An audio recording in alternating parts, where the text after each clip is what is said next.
Yeah, I'm just checking if these cookies are okay. April 2014. That's good enough. There's still time.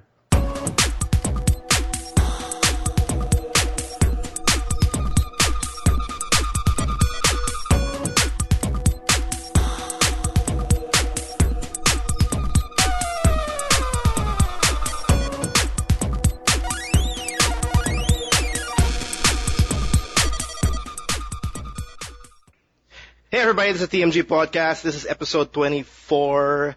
We have a special episode for you guys this week. With me is Will. Hey. And Miggy. Yo. Back from the beach. Woohoo. Back from the beach. And we actually have a special guest here, Migs. Hi guys. Hello. There you go. We have a special guest who wants to talk about a lot of cool things that we're going to be discussing this week. This is the TMG Podcast where we talk about pretty much nothing but video games. So I heard a rumor Miggy was running around the beach with a Mega Buster. Is that true? You heard wrong, son. What is the actual truth then? I left it here because I'm not going to get that thing get sandy. Oh. Okay. But I did run around the beach though, so that's a thing. Yeah, but you could have gone around with a Mega Buster and scaring Korean tourists or something, I don't know. That could have been a 100K YouTube video. When I'm a rich man, I will do that. When I can afford another Mega Buster. Yeah, apparently Mickey decided to buy a Mega Buster instead of buying Dark Souls 2 or even Titanfall. The best decision ever. I don't regret it one bit. We have a lot to talk about. You know, what's it? What? Is it plush? It's a plushie with you can stick your arm in it and pretend you're the Blue Bomber and run around. Pew pew. It's like any other toy, really. But it's official Capcom licensed. So. Oh wow, okay. So they can sue you. It's not like Inafune. Well, it used to be. Well, Inafune is not even. Oh, anyway, Inafune is not even part of Capcom anymore. We have a lot to talk about in this episode. A lot happened this week. GDC is currently not really currently happening. It just happened. Yeah, It's done. It's a big announcement from Capcom, big announcement from Ubisoft, EA, Sony, and everyone. Sony. They have a lot. Everybody has. I think Valve also has something. We want to talk about also the documentary that just came out. But just like any other episode, though, we're gonna start with the impressions. Who wants to start with that? We have 4 of us right now. Since we have a special guest, I think I'm gonna go with Migs, if that's okay with you. Just to clarify, listeners, we have 2 Migs tonight. Yes. Miggy is the usual person, and Migs is... Wait, Migs, do you play Injustice? Injustice? I've tried Injustice do you last play week, Batman? actually. No, actually. Oh, good, because in the Injustice community, all the Miguels play Batman there for some reason. I should be playing Batman now. Now Yeah, that I know that. Continue the legacy. We are Legion. Bat Miguel. All right, Migs, what about you? Do you have anything you want to share in terms of impressions? Or you want to go straight to pretty much why I brought him in, because I want to get his impressions of a specific game. Well, what do you mean impressions? What I'm playing right now? Well, what you're playing within this week, because that's what we do. Well, start off. I've been playing some Diablo 3 with one of my guys, which is Rathma and Bloodlust. We usually do power level runs since Blizzard announced this 100% EXP boost before the new expansion. So we're gaming the shit out of it until the not the only one playing that game. Live. Yeah, so and also I do some what else? Nidhogg. I've been playing Nidhogg and Nidhogg's that sprite based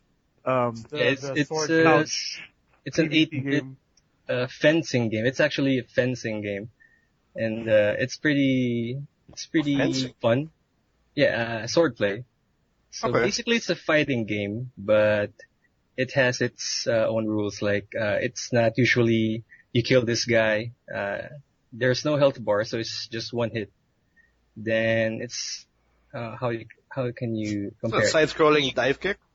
Yeah, something like that. You can compare it actually to football, to American football. Like, at the start of the game, you guys duel, then whoever wins has to go on the other part of the level. So there's like 3 stages of each level on each side. Then There's a one-on-one match. yeah, it's a one-on-one match. Then when you go to the end of the level, you win the game. So it's up to your opponent to stop you from doing that. So once once your opponent kills you, it's his turn to go to the other end of the level, and it's your turn to stop him. So it's like a tug of war sort Kind of of thing. Is it an indie game? Is this an indie PC?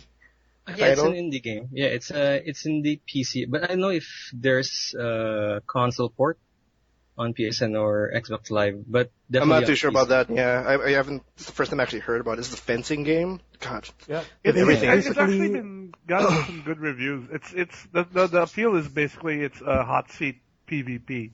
So Yeah, like whoever gets the kill gets essentially screen priority, and the camera will scroll with them as they run to the opposite side.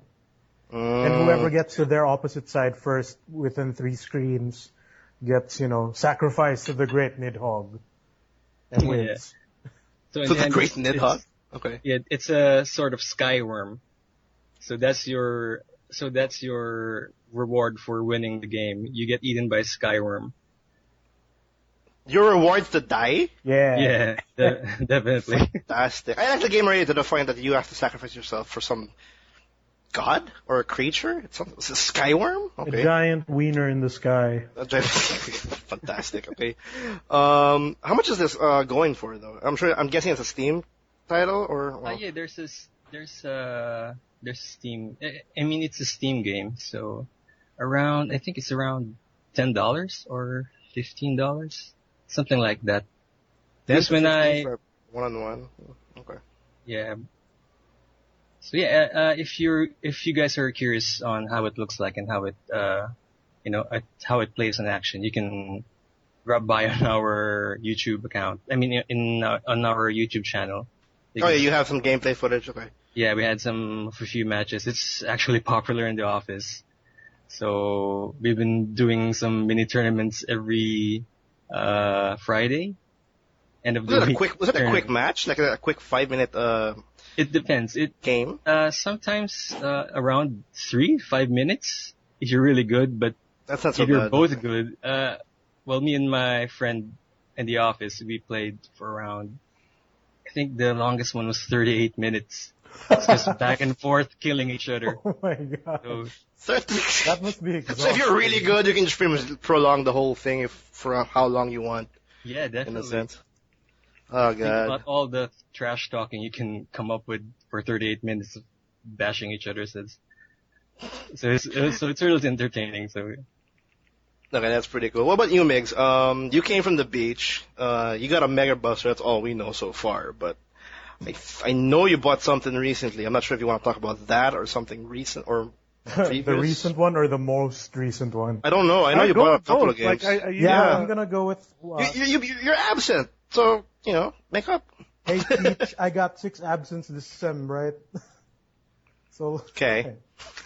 So when I got when I got to the airport, I think we got here at around 8 p.m.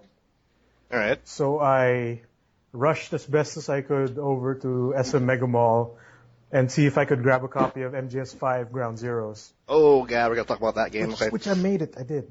So happy. Ran out So of posters, though. a day one purchase for Ground Zero? No, because we're gonna talk about this later. So Technically negative deal. yeah. Yes. But you didn't get to be in the that second half. when you Yes. I We'll went, talk about that I in the went second to the half. future and got the game and came back.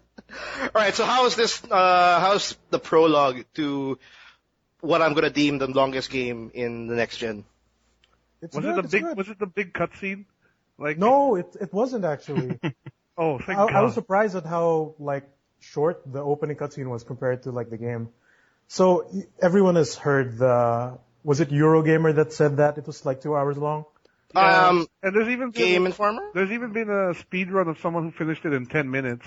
Yeah, I Yeah. saw that. So Yeah, of saw course, it. if you're skeptical about buying this game, which it's actually pretty cheap, it's like 1.4 brand new.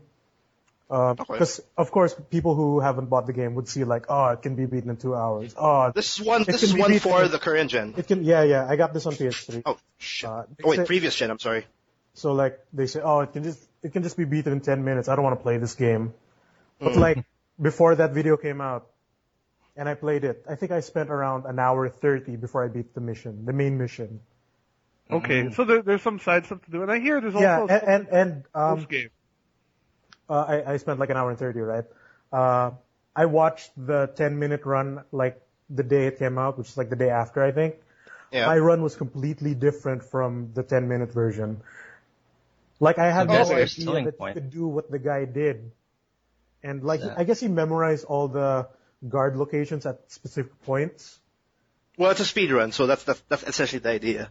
Yeah, but watching that was amazing because like my approach was completely different, and you know I was like sneaking about, knocking out dudes, throwing them off the cliff, saving. And then so that you definitely didn't have, of course you weren't you didn't hit the 10-minute mark. Did you go past at least a 5-minute mark, 5-hour mark?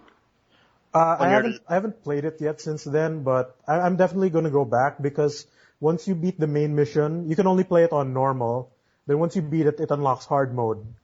And then I think you have maybe 3 or 4 extra missions. And I hear also there's some post-mission stuff you can do as well. Yeah, there are like side objectives you can do after you beat it once.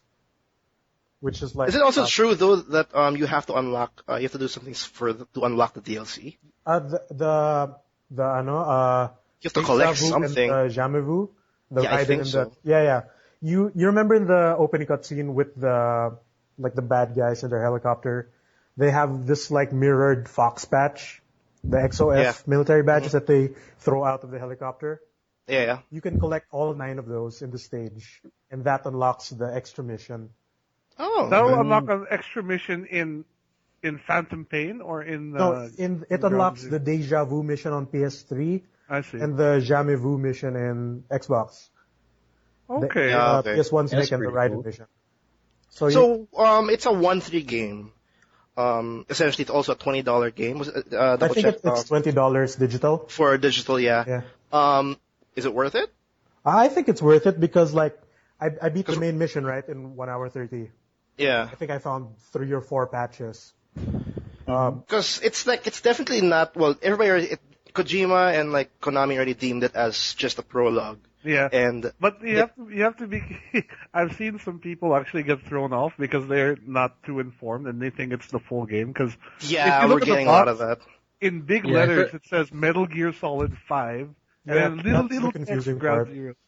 You know? They don't make it. Actually, a lot of people say it's the most expensive demo they've ever bought. It's not a demo, man. This game is chock full of features. I'm very impressed. Have there been any comparisons yet between the previous gen and the next gen, or current gen rather, versions? I think there have been because they released a video of all like 5 versions. Yeah, I saw it. I don't see a difference, to be honest. I don't think. And a smoother frame rate, I guess. Yeah, well, here in the Philippines, though, the price for the PS4 and the PS3, it's very slight. I don't know, 50, 100 peso difference. So in terms of price, it doesn't really matter. In terms of graphics for current and previous, it also doesn't matter. It seems the same to me in terms of my eyes. I think that it's the full MGS5 system so far. I think so, too. It's not going to differ in either system. In Phantom Pain. So like, I beat the main mission, right? Yeah. And I found maybe nearly half of the patches. The game percentage said I only completed 9%. Ooh. Wow, Wait. just 9%. How come that's... Main mission's 9%. Yeah. Then I unlocked another mission, right? Yeah. Which is, I think, destroy 3 anti-air cannons. And the mission is in daytime, as opposed to the main mission where it's nighttime and there's a rainstorm happening, which changes visibility.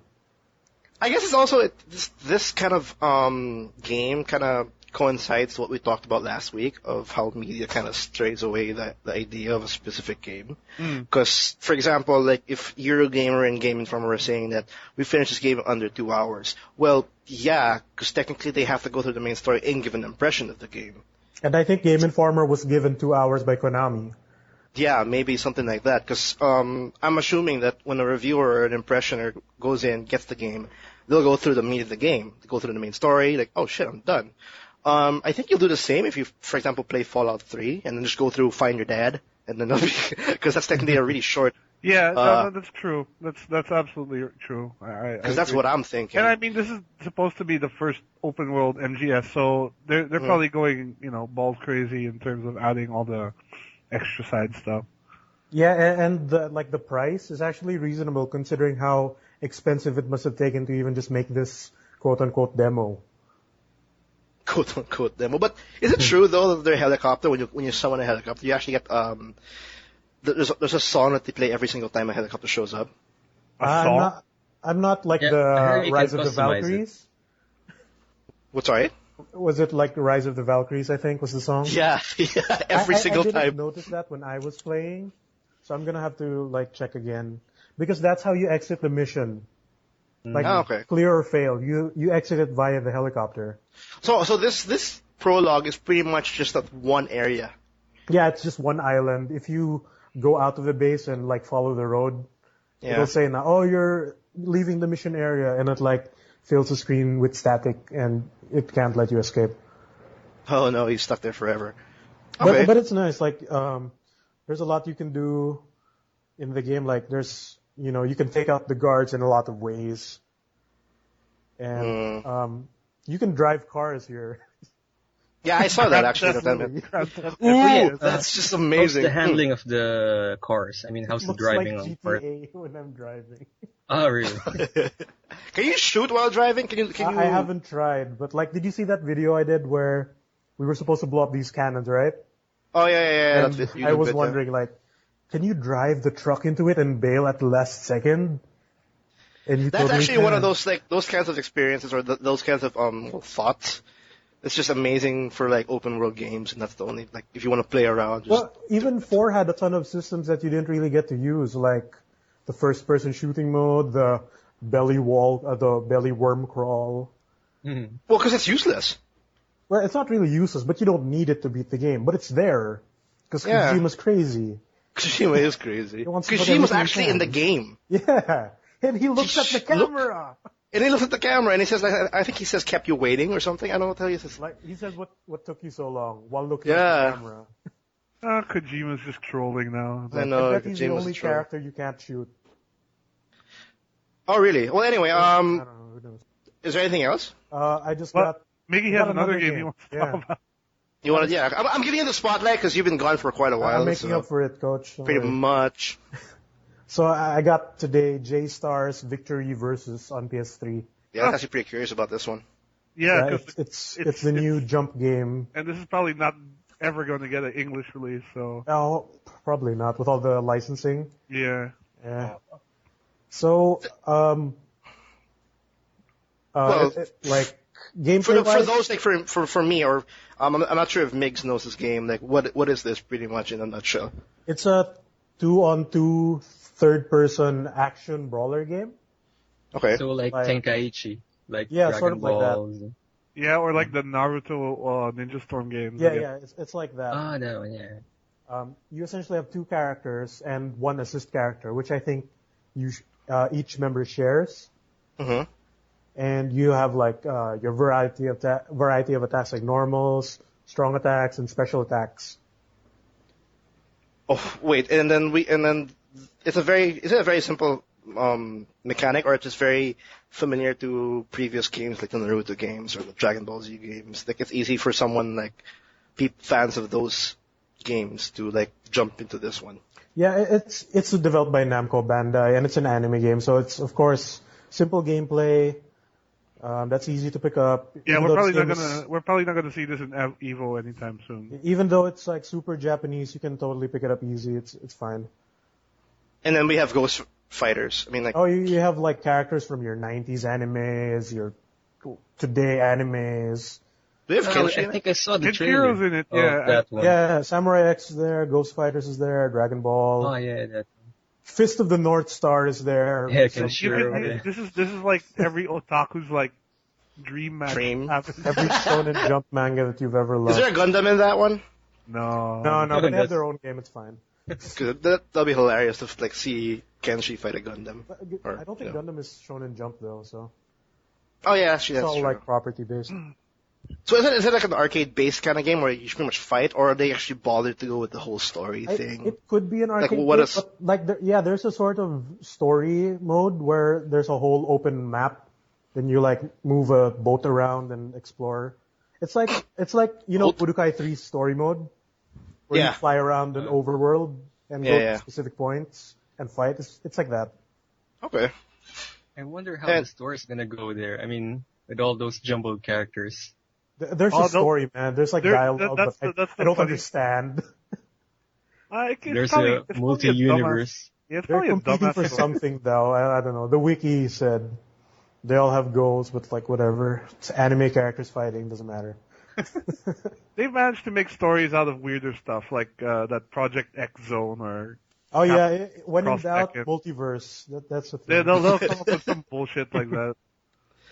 Like a main honcho just like decides to conquer the world, and everybody just to band together because they just can't do it alone. Yeah, exactly. Kind of bullshit. Yeah.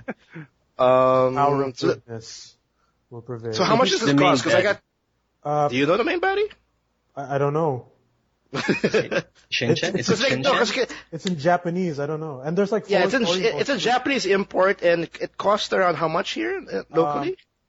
It's a bit painful in the wallet, but like I think it's the same price that all their imports are. Like recently, you can get it for like 3,200 at Game One Gadget, and I think Data Blitz.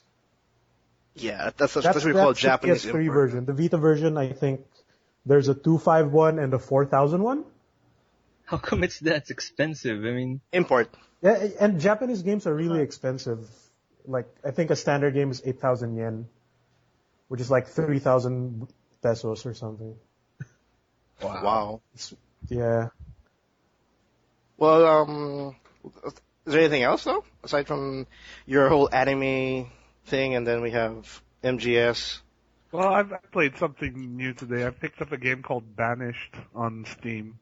Oh yeah, I saw you playing that on Steam. Yeah, it's a city builder basically. Kind of like the story. Peter Molyneux's game? Huh? Is it a Peter Molyneux kind of game? No. It's actually made by one person. This is an indie game. One. It's essentially a city builder, but it takes place like basically the story is your dudes have been banished away and you have to start a new colony or settlement basically. So it's not so much a city sim as it is a town sim. Like you make crops and stuff like that. So it's like the Oregon Trail version of SimCity. Sort of like that. Something like that. But like it's deceptively complex. Like there's a lot of things to consider. Like you can, if you don't build enough houses, for example, like you might end up with an aging population and no children basically, and then managing the number of children at any one time is also something because children eat food but they don't work, so they're just consuming. Bastard children. That's what I hate about children. Stop, dude. Jesus Christ. Even in the real world, that's a problem nowadays. But yeah. Yeah, and then like managing like deforestation's a big issue too. Like if you need wood basically for firewood to keep warm during winter, so if you cut down all the forest, then you might have an issue. So you have to repopulate. And so it's simple to get into, but deceptively difficult to succeed. To get a really booming town.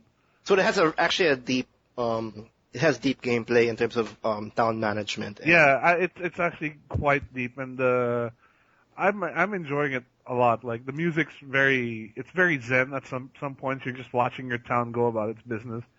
Grow, my people, grow. And then it'll throw the worst things at you sometimes. Sometimes it'll be like a fucking famine, and then oh no, your crops aren't. You're gonna run out of food this season.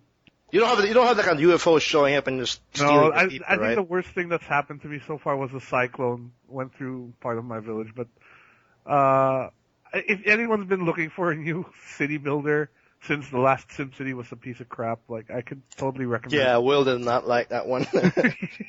I'm imagining if I'm gonna play it, some sweet background music playing, then the game tells you that little Johnny died of hunger. Yeah, People exactly. get dysentery in that game.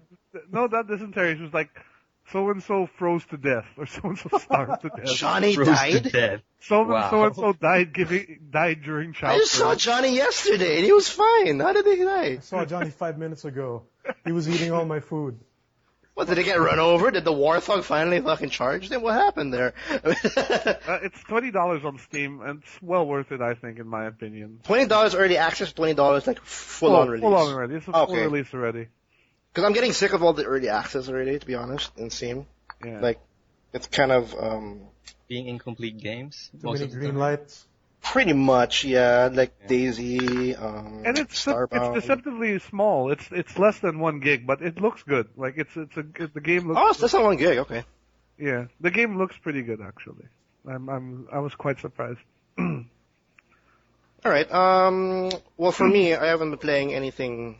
Well, no, I played something new. Aside from my usual bullshit, which is pretty much Diablo 3 and Titanfall. Like, that's just that's what I juggle every now and then, like, this whole week where, I got a couple of Paragon levels, I'm happy.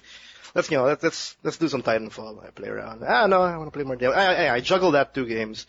But I was lucky enough to get, this one game on sale in one day, just for one day, and that's Metro Last Light. Oh, okay, that is a good.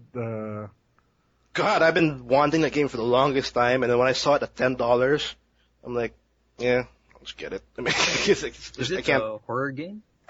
It's a survival horror shooter, and it's like the best thing if you want to go back to your the old Doom days. Would you say survival horror or post-apocalyptic? I think Post-apocalyptic survival horror. I'll put those two together.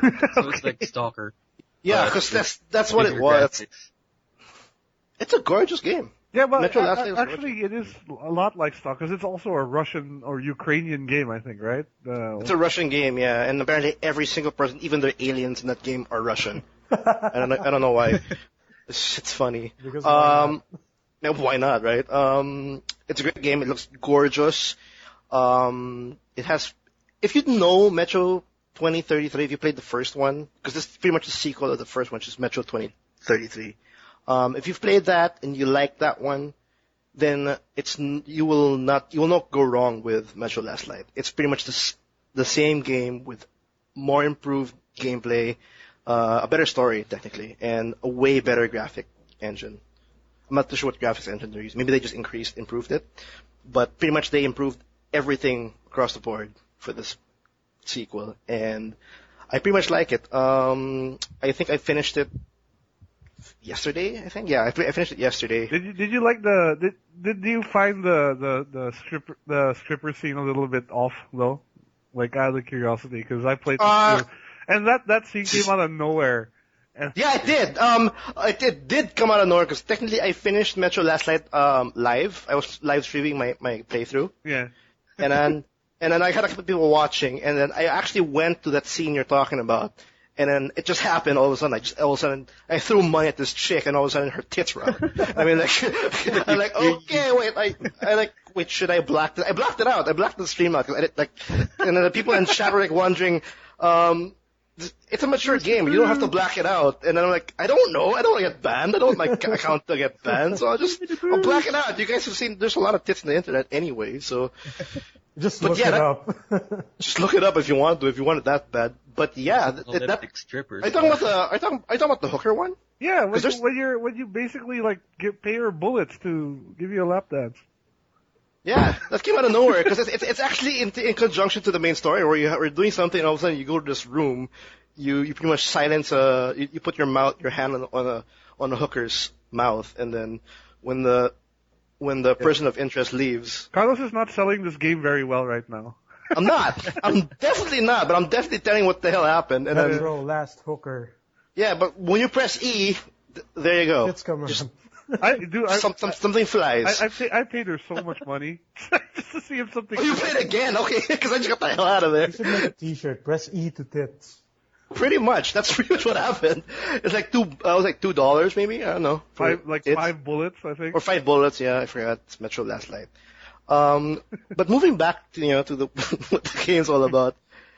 It's a great game. It's scary. It's actually surprisingly scary. I played on hard, It has some it has monsters in and out. You have to worry about the monsters, you have to worry about the radiation, you have to worry about your air, you have to worry about the ghosts, the Nazis. There's so much to worry about. I mean, in this game. It's around 10 to 11 hours long. And I'm not too sure, like, there are certain parts of the game where you actually have to choose, like, I'm not too sure if it changes the story, but there are, like, very moral choices that you have to do. So it has a lot of elements that kind of borrow from different games, like moral choices and actually item management as well, because you have to worry about like if you have enough shotgun shells for the monsters and all that. Yeah. It's a pretty cool game. I think the only problem is the on-rail, because they have a lot of on-rail segments in that game where you actually just literally on rails in a minecart. and you're just shooting, like, it's a firefight, because technically the game is set underground Moscow, and what's left of the human race pretty much is living underneath. And so when I say on rails, literally there are sequences where you're on a train on rails, and then you have to fight people that are also on rails, and it kind of got repetitive at one point, but it's definitely worth the money though. It's like around maybe $30 without a discount. Maybe if you're a little bit at the cheap side at the moment, maybe wait to dump around. It was also free on PS Plus US. Oh yeah, really? So if you're PS Plus, you can get that while you still can. Yeah, I also got a try it out DLC. soon. Definitely try it out. It's actually pretty worth it. I don't understand though that they actually have their hardest difficulty is actually a DLC. Oh. Ranger mode. Yeah, it's called Ranger mode. Wow. With Russian money. $5 if you want to give yourself pain. I don't understand. Pain for Russia. pleasure. Only in Pain Russia. for pleasure. Well, that's what I played. I don't want to talk about the new items I got in Diablo 3. I don't want to talk about that. I got like, a lot of good ones, by the way. And Migs, you played Diablo 3. You should party up. Yeah, but nah, No? I don't want to Fine. talk about my character.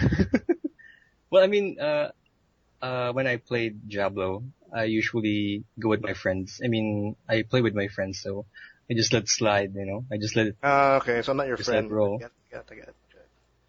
I can't be bothered to play that game like over and over again. I just want to beat the story and then I'll be happy for the expansion. See, that's a thing, but I don't know. There are some games that I actually just want to turn off my brain, and then it just relaxes me. Like, I'm just doing the same thing over and over, and then... Yeah, well, you mentioned that you Relaxed. find grinding relaxing. I'm Yeah, the I don't complete know why. opposite. I find grinding tedious. Yeah, and I'm so excited for the more grinding I'll get out of the expansion. But I don't want to talk more about it. You guys want to jump on the news already? Yes, we should jump on the news. I want to start off of one series that I hate the most, Okay. since it's like it's the newest piece of news, and I hate that freaking series. Assassin's Creed. I thought you were going to say Flappy Bird. Flappy Bird. No, I don't want. Well, that's not another bit of news, but I want to mention it because Assassin's Creed Unity was announced by Ubisoft technically yesterday, like Saturday. Yeah, March. It's not just one Assassin's March Creed. 22. They announced two, right? No, they announced that 2 is in development, but now they officially announced officially revealed one that's just called Assassin's Creed Unity, and it's set on Paris. Paris. Yeah, French Revolution, right? I think that's actually a pretty interesting period to explore. But Yeah, what else would you my worry is that the game will just feel the same, and probably will. That's my feel the worry as same, well. Yeah, because reason why I kind of I'm bothered with this series is the fact that it's repetitive. It's the same thing over and over, and they kind of changed that with Assassin's Creed 4, and people loved it. But it looks like I don't know. Back to the city. Yeah, I don't know the added features, but we'll see. Even 4 felt too much of the same. Like the just adding the boat and everything, that was fun, but the core gameplay was the same. The combat was the same. The gameplay has not evolved at all since it first came out. Yeah, so are you guys excited about this? 'Cause I'm not. Not really. No. I haven't finished any Assassin's Creed game. I think it's Good for you. Even the first one. one. Because I just stopped midway, and I just noticed this is deja vu all over again since the first level. So It became repetitive for you. I heard okay. Yeah, that the next one. I think the most interesting game was the second one because it has this sort of side quest that has lots of mysteries. I quit. That's definitely the game I actually like though in the series, Assassin's Creed 2. But I think it's also just franchise fatigue at this point. It's starting to feel it's like Call of Duty. Yeah, they hit the point where it's a yearly thing now.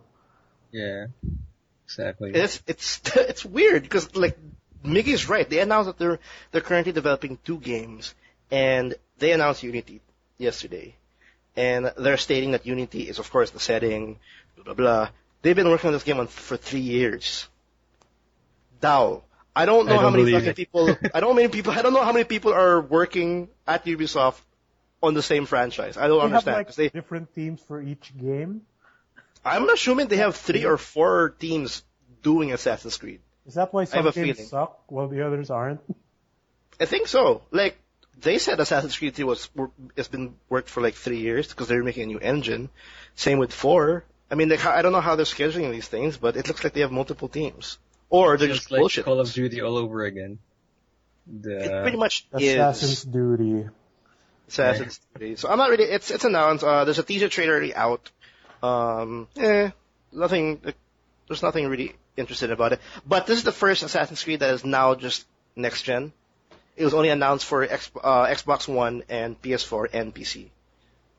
I don't know if we're gonna see a 360 or a PS3 version. Probably not. Yeah, so I think Ubisoft... Actually, when I saw the trailer, I was hoping for a different take on the assassin. Like, maybe a hunchback assassin. It's set in France. Like when I see the Notre Dame. Yeah, like Quasimodo. He's Quasi. He's Quasi. Quasi was actually part of the Assassins group. That would be cool, dude. Instead of a hood, it's just his back. Yeah, and he sticks out like a sore thumb. He doesn't have to glide. He's got them huge arms. He doesn't need no hidden blades. He won't need to blend in with the crowd because nobody's gonna care about someone like that. Yeah. What are you talking about? We're gonna be wondering what the hell is this hunchback on the hood with like hidden blades on him. It's just a big trench coat. It's a big trench coat. It's funny. I've always found it hilarious how like that assassin's outfit is supposed to be for them to remain incognito, but despite the fact they stick out like a sore thumb. Dude, even in like Assassin's Creed 1, you're supposed to like blend in with those priests, right? Yeah. But you got like daggers and swords sticking out of you everywhere. And you're praying beside them, and you're walking around. And I think also like the prostitutes in Assassin's Creed 2, I think, like you try to blend in them, and then. Oh, that's fine, because like they distract people, right? Like when you pass through guards, they actually like separate from you and keep them distracted. Yeah, but if you walk along like with them, it's just very weird because they're all talking to each other, and you're just there in the middle. Only male prostitute on the group. Camouflage. It's duty camouflage, but camouflage. I'm curious lang because I'm sure Ubisoft is aware that they had, like Assassin's Creed 4 had the whole pirate thing. That's the reason why it had a good selling point. I'm not too sure about Unity's selling point. If they go back to its own formula, like middle finger to them. I don't know. I don't want another one. It's probably like the bigwigs saying, Assassin's Creed makes the most money, just keep making more. You know, like I'm sure the devs know that, like, we've done this for so long. Yeah, I know. We make another game. I'm not too sure how, because we haven't seen a yearly release of a title or a franchise ever. So I'm not too sure, who will give Call of Duty's done that for a while. No, what I'm saying, a franchise that does it yearly, that will just completely just stop in the end. Well, Guitar Hero did it for a while too, and they died. Yeah, that's true. But Guitar Hero also had the problem with it had cheap plastic instruments that had to sell along with it. Yeah. Yeah. Well, too bad. Yeah. Well, anyway, you want to get a quick break here because we actually still have a lot to talk about. Actually, we still have time. Actually, we got about 5 minutes. We can. Oh, you want 5 minutes? We can just talk about Let's talk about a quick one. Eve. Yeah, Eve Valkerie was revealed. First gameplay footage revealed at GDC. Finally. Nice. For those who don't know what Eve Valkerie is, this is it's like a throwback to Wing Commander / X-Wing / TIE Fighter in the Eve universe, which is pretty darn cool, actually. And if you look at the gameplay, it looks fantastic. I haven't seen the trailer yet. Yeah, well, I'll link it to you right now. But whoever doesn't know Eve, it's the online Space MMORPG. MMO, which is like infamous actually for being what do you call it? It's like the pure sandbox MMO. Which it's pretty much no one knows it, but it's just like neck and neck. Well, not neck and neck, more like it's around the most successful MMORPGs alongside World of Warcraft. Yeah, and we actually mentioned that this is the one game that can still sustain a subscription model. Yeah, it's one of them, and it's for some reason people like paying monthly for ship battles or trading. This is the shooter version of it, like the TIE fighter version. Like, is there an actual connection between the Eve, or it's just set in that universe? That's what I'm not sure of, because they also have another Splinter game called Dust 512 or something like that on the PS3, which is also a first-person shooter. It's a first-person shooter also based on the Eve universe, and that game is actually linked to the main MMO. So it's actually pretty, like the battles that occur in the first-person shooter will have an influence on certain things in the main game. So people are wondering if this is going to be the same deal. In Valkerie, it seems a little bit rough on the edges, though. I mean, like, they have a long way to go in terms of are we talking about Valkerie, you mean? Or? Yeah, we're talking about Valkerie. Like, well, yeah, like I'm seeing it. It was just a trailer, so obviously this is not the full release yet. But one thing people need to keep in mind is, like, when you play the actual Eve game, your starting vessel is pretty much the size of a jumbo jet already. So in this game, you're playing a fighter. You're playing a very small spec basically, which will be very interesting to see, because the sheer scale, I think, will be pretty cool to see once we're in game. Yeah, wouldn't that be amazing though? Like, so Eve's all about the ship battles, and then you manage your own ships, and then you have your own, fighter pilots and whatever. It'd be pretty cool if Eve Valkyrie is actually the game where you can be one of those small pilots, and then your performance can actually help that player's performance. Yeah, it would be cool, because right now, actually, in Eve Online, like, if you have fighters in your craft, they're basically robots, so they're not, controlled by anyone. But with Eve Valkyrie, I don't know how they're going to work it, if they do it at all, but it would be really... If they do it in if they go for that route, that'd be just amazing. Yeah, but regardless, I'm still kind of excited for it, because, like, we haven't had a Wing Commander style game in so long, so this is very refreshing to see that this sort of thing might make a comeback.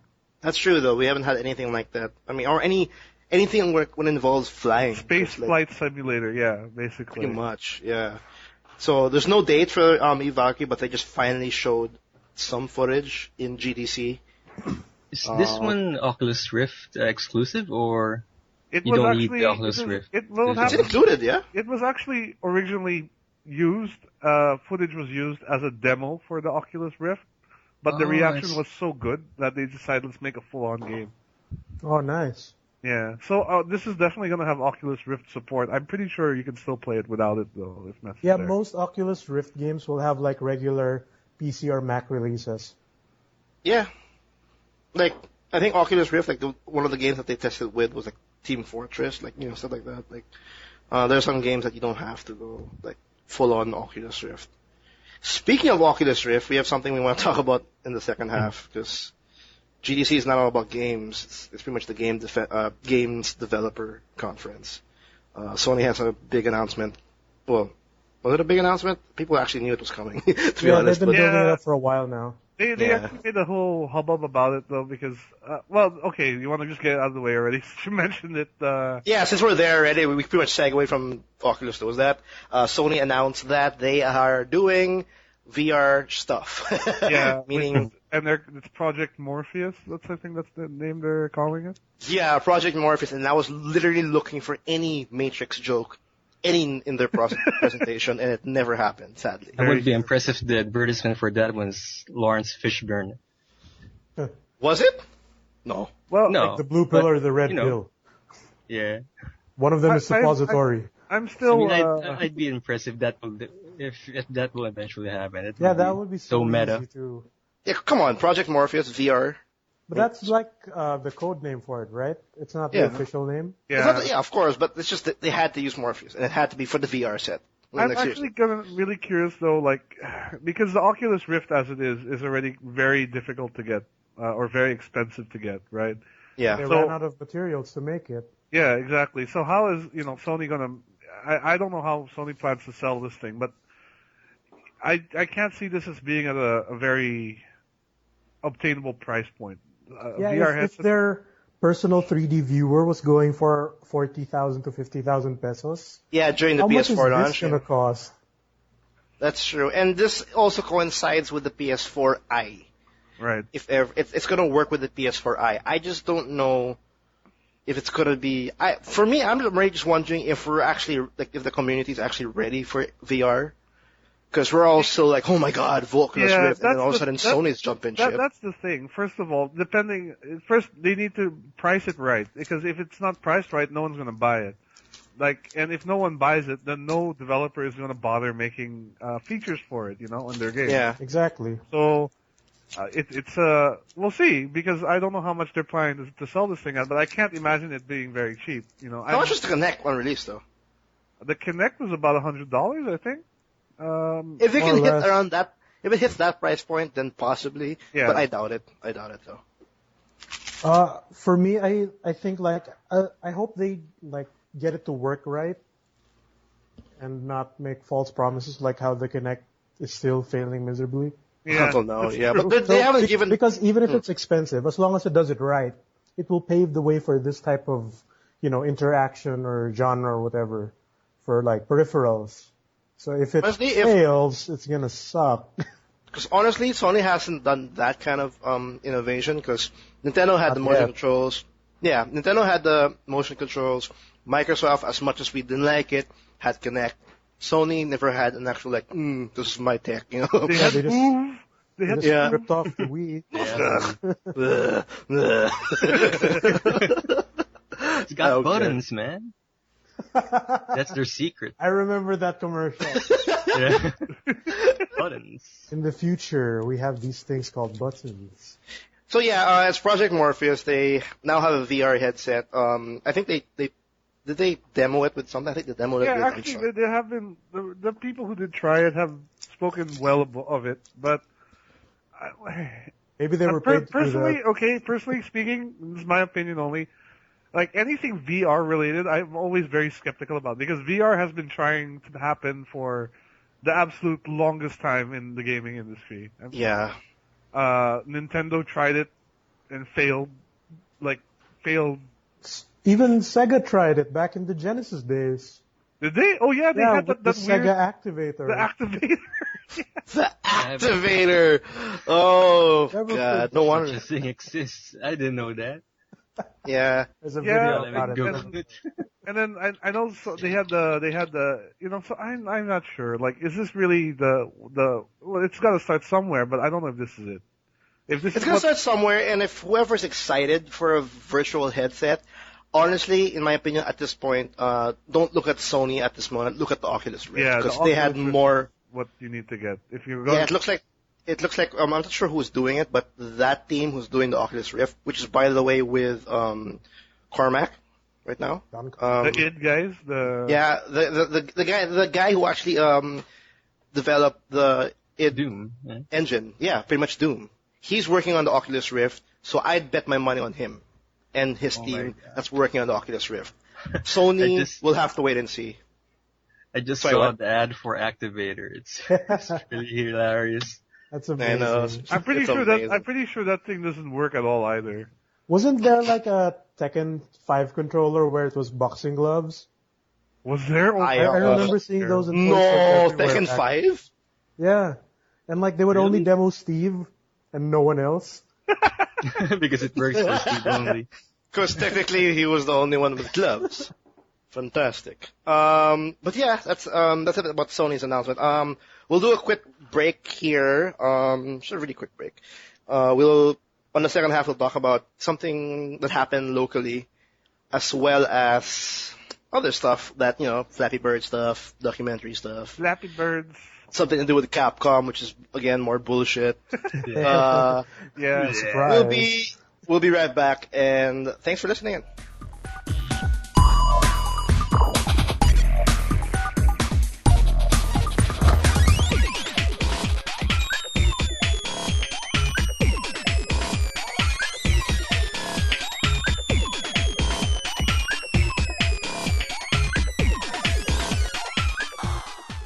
Hey everybody, this is the TMG Podcast. We are back. We're back for the second half. And I want to jump right in right off the bat, because we have a lot to talk about. First things up, you want to go with the documentary or with the... What do you want to do, Will? Talk about EA and Titanfall a little bit, I think. Yeah, okay, there. One bit of news for Titanfall fans, or EA fans, I don't know, if there's any. EA now has full rights to the Titanfall 2, which is Titanfall sequel.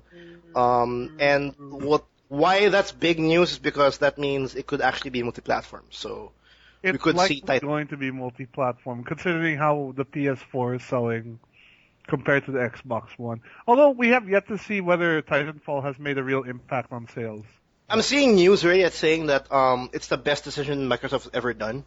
That's what people are saying. Because it's literally selling.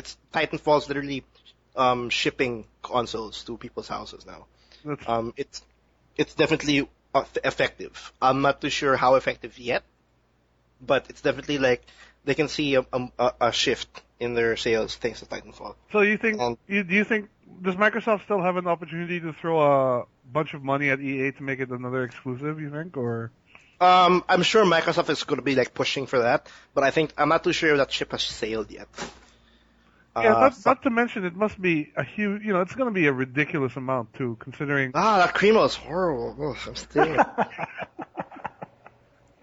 Sorry. Worst decision tonight, Carl. I can feel it in my stomach already. Anyway, go ahead. I'm just going to ponder about that one. Sponsor us, Primo. You ate an expiring cookie. Like, what do you expect?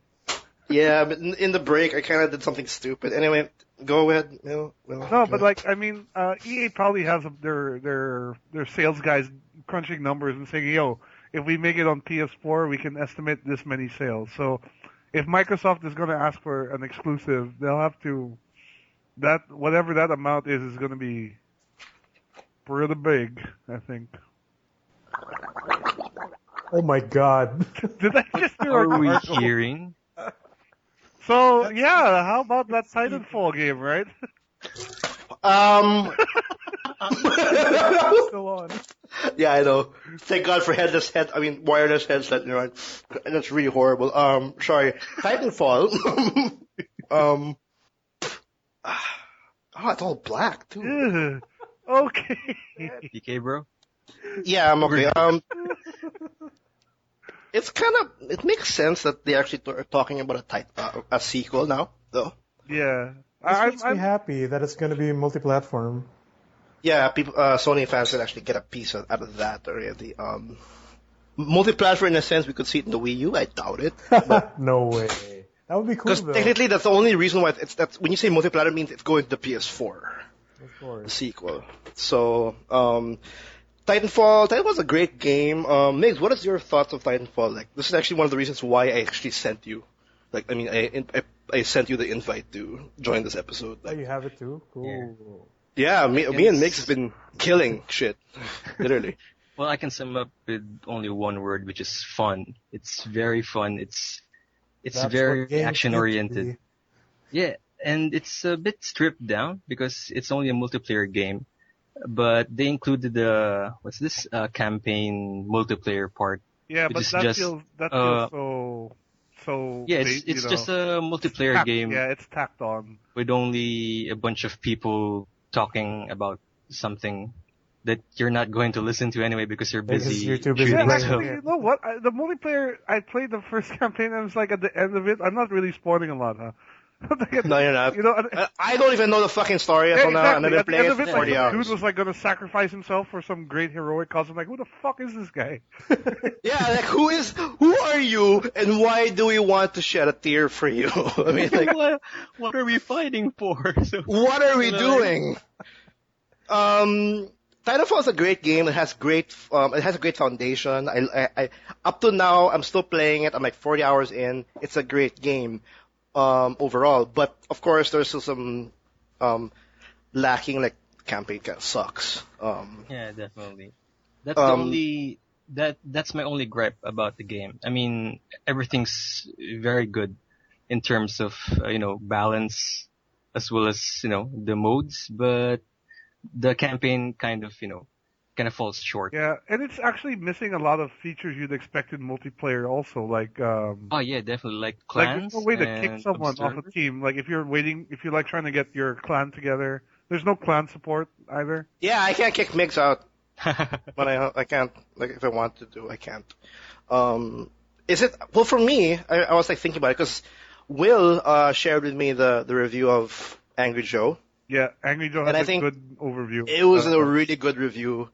He pretty much covered, like, the positive and the negative side. I'll post the link in the description below for this episode, because if you want an actual honest and unbiased review of that game, that guy has, like, it's 30 minutes long, so bear with it. Yeah, but it will Did he do a skit along with his review? What, sorry? Did he do a skit? Because like he does that for most of his reviews. Yeah, he did. He did a skit, yeah. It's pretty cheesy, but yeah, he did. Yeah, everyone does. It was really good. He literally covered every single aspect of it. He gave it a 7 out of 10. So sync that in, wow. and you'll actually know why. And I actually agree with his overall scope of the game. Because in my point of view, the things that make him think that it's not it's a bare bone kind of game. So that's what he describes it as, a bare bone game. Those features like lack of clan support, private lobbies, horrible campaign. Yeah, he spent a lot of time actually like dissing on the campaign, which you have to remember he's really like his background is like he likes single player campaigns, a big thing for him. Yeah, so it's a big thing for him. But it's awesome to see another aspect or another side from someone else. Like, because for me, I don't give a shit because I literally just want Titanfall. I really want to spend the full amount just to play the multiplayer and kick ass. I mean, that's literally the only reason why I want to get it. Campaign, just like I was in Battlefield 4. I didn't care about the campaign. I just wanted the multiplayer. And that was my side. That was my purpose. For other people, I'm sure, like as well as Angry Joe, they want this amazing, because they actually have a great setting, a great sci-fi setting with Titans and universe and all that, and they didn't capitalize at that at all. And I think that Angry Joe is also right, because I think in any great shooter like Gears of War, Halo, Call of Duty, they established actually characters you could actually care about. Yeah, even actually Call of Duty is like the one series that you don't think you'd give a shit about anyone, but like Commander. There's some memorable characters like. You still know Price. I know Captain Price. And don't forget Riley the dog. Oh, that dog don't forget the dog, man. The dog's awesome. The dog can take a helicopter down.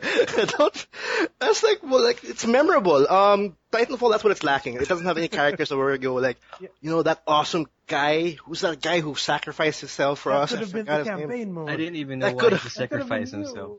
I don't know why he was there. Going on half the time. Like I'm not even listening to those guys during the campaign. They're just. I'm just like, okay, I gotta kill some other dudes.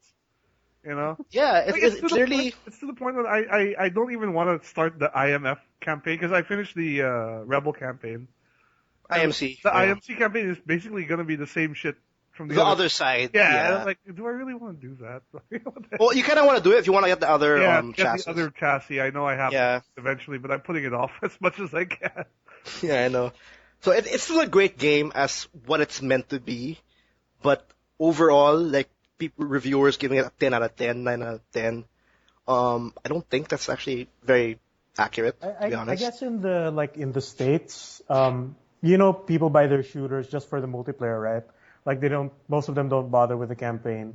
But for people here, where online isn't like the greatest, we don't have good download and upload speed, campaign is important for a lot of people. Like people post like here that they buy Call of Duty for the campaign. Well, I definitely do. Online. Like for me, I do. I appreciate a good campaign mode then too. Yeah, see, so that's why it also coincides with the topic we had last week, where the whole media. I think when I mentioned that you actually, instead of having one review as an impression to buy a game or not buy a game, you have to see other aspects, like another reviewer, and then read another review, because each reviewer has different aspects and different reasons to why they like the game and why they hate the game. and at this for this specific title, I think Angry Joe's like you check out, I don't know, maybe Adam Sessler's review, and then you check out Angry Joe's review. You pretty much got the whole. Yeah, and whatever you do, don't listen to Geoff Keighley's review. Yeah, because he lacks some Doritos. That's what I know. Yeah, his Mountain Dew, his Doritos, and like I mentioned in the VGX, the guy just couldn't shut up about that. Do you know Geoff Keighley actually tweeted? Because we had an interview with Yoshida. Yeah. About a change of update. Like an update, like they dimmed down the lights of the PS4's light. The PS4 controller, yeah. Yeah, and then Geoff Keighley announced, like tweeted, like, "Oh, I just had an interview. You can turn it off." And then Yoshida replied, "I did not say turn it off. I said dim the light." And then another saying, "Get it right, Geoff." Damn journalist. Journalism at its best. Well, so anyways, let's moving on. Yeah, because like okay, so and the bottom line is we might see Titanfall 2 on PS4, which is great. And it might have a campaign mode this time. And it hopefully will have a campaign mode. But, or not. You want to move into something disappointing? Again. Yes, please. Let's go for the disappointing news. Okay. Who wants to start with it? Happy Bird is back. Well, no, that's disappointing. That's disappointing, but we'll not talk about that another time. I want to talk about Capcom finally revealing the new character in Ultra Street Fighter 4. December. Oh, okay. And it's like Capcom has finally shot a puppy in public. That's what happened. So everybody's like shocked and awe. So for those who know, they revealed this new character named Decapre, but essentially it's Evil Cammy. It's eating a Cremo and hearing this news is not a good thing. Your stomach is. It's Evil Cammy. It looks like Cammy with a mask. Well, it's not. They didn't announce it as Evil Cammy, but the whole crowd or the audience, like, oh my god, it's Evil Cammy. It's a Russian Cammy. It's a Russian Cammy. It's a Russian Cammy with Vega claws, basically. Energy spikes. It's not even claws. It's just a spike. Oh, whatever. It's supposed to be claws. It's supposed to be claws. Get it right, Will. Capcom would have to change the hitbox because of the size of the claws. And have to reskin and whatever balancing. And they're too lazy to do that, I guess. Yeah, so they just made them like little dinky spikes. Yeah, and then made her look like Evil Cammy. So, but yeah, I mean, so apparently this character plays very differently from Cammy. But as far as the looks go, I mean, it's Cammy. It's Cammy. Even her like attack animations are Cammy. Yeah. So that a pretty disappointing reaction from everyone. I haven't seen anyone praising Capcom for like, oh, this is gonna be cool. No. Like everyone, no. And even the whole hubbub over Ultra Street Fighter 4, like, yes, it's cool. They're gonna add a couple new features like red focus and all that, and then they're gonna add all the characters from SFX Tekken. But you know, it's also very clear at this point that they're just putting this together with whatever remaining budget assets they might have had from their other games. You know, it's not like a high priority thing for these guys. Yeah, Ultra Street Fighter 4, which is coming out at the end, close to, I think, August of this year. It adds, like, characters, Poison, Hugo, Elena, Rolento. Characters who were in Street Fighter Cross Tekken. Yeah, exactly. Pretty much. So, and then now they have Decapre, which is pretty much like a different skin for Cammy. Was Capcom lazy to make a new one? I mean, that's what it looks like now. The mistake they did was taking this long to announce the character. Yeah, that too. Like, it doesn't make any sense. Like, yeah, they hyped it up too much. If they announced it like a week before the game came out, that would be fine. Or if they announced I was assuming that the long announcement for the new character was because it's literally a new character where they have to model it and develop it. Even who was the guy who made Street Fighter 2? The guy who likes Blanca? Yeah, Ono. Even he said, like, at some point, guys, don't get too excited about the fifth character. He saw it coming. He was like, oh, the new character is going to be the best. Then after a while, it's like, I'm disappointed. So he has no control over He's this not new part character. of the development of Ultra. Oh, I see. He's making because really, down or something. I was also disappointed because I think they announced also that they're gonna be making a new character that they've never done before. Yeah. Now we just exactly. You know, in a fighting game. Technically, if you want to be very technical, yes, this is a brand new character, but fuck, it's Cammy. but no, because this Decapre character is already in Alpha 3. You know, No, on what? No. She isn't. Her sprite was there. she's one of Oh, the her dolls. sprite. So Yeah. Oh, okay. technically, it's That's already been done. So That's another it's issue I have. release-wise. That Like, it's a doll. You've all seen the trailer, right? Yeah. Yeah. Yeah. Jumps in, then she gets hit out. Then that dude from Street Fighter 1 jumps in, and he gets slapped out. Then they show Those are cool characters. Those are cool characters. And they showed all these dolls. They could have picked any one of those dolls. Anyone. I don't want them to but pick they one had of to those pick the dolls. one that looks like an existing character. Ah, yeah, that's definitely. That's true, though. Of all the dolls to choose from. So sad. And to make, I mean, they and could to have at make, least to make it all worse, they could they had a have at least done a head swap. You know, I mean, Exactly. yeah. But But disappointment. Well, I am disappointed. the difference with this character, at least, is it's not a half circle character. It's It's a charge character. It's a charge yeah. character. Like how Junie and Jury was in Alpha, I believe. The other two dolls. yeah. Does that make any sense? I don't think so. I guess it makes sense. I mean, Dolls I don't know about you bad guys. I are mean, charge characters. in my opinion, it might be a game changer. I mean, it's not gonna be, what can I say, dumbed down, just like Cammy. Yeah. You know, it's gonna be a bit difficult to use Decapre, but at the same time rewarding. Yeah, I'm hearing like in terms of paper, like what she's capable of, it's actually pretty scary because it's a charge character with E Honda hands, and well, E Honda of course is a charge character, but he has a lot of properties like it has Shoryuken properties. She has of course she has a E Honda hands. She has the usual. I think she also has some properties also for Cammy. So there's a lot of weird things going on, and I don't know. It might be a game changer, but I think I said the same thing to Jury when she was announced. So But Jury was They a had completely to nerf original Jury. character for the most part. You know, I mean, no, what I'm saying is like game changer, meaning it's gonna be a top tier character that we're gonna see. I think Combo Fiend made a video of Decapre after, and people are saying that she's good. It's just that she What do looks you like mean Cammy. we have to top wait. good We'll or just have to balance wait and Like see. not maybe top, but like sort of like A class now from the looks of it. Okay. So, I don't know. We'll just have to wait and see. I'm more What I'm excited for the afraid of fact is- that you can. I'm more excited you can actually play the vanilla versions of certain characters It's against the gonna be current so versions. imba though. It's Like gonna be having, so broken. Yeah, it Dude, feels like Daigo's gonna be so happy. He'll just It's be in the gonna be so Ryu corner broken the but whole so time. fun. Yeah, I know. It's Vanilla like using Sagat, bro. Sagat, exactly what I was thinking. Using like All vanilla that Sagat. damage. Just learn the Shoryuken with the old Sagat, and you're fucking golden. That's what I'm gonna say. That's all you need to succeed. Anyways, the old one. like Let's move on. to that. Let's move on to speaking of competitive gaming.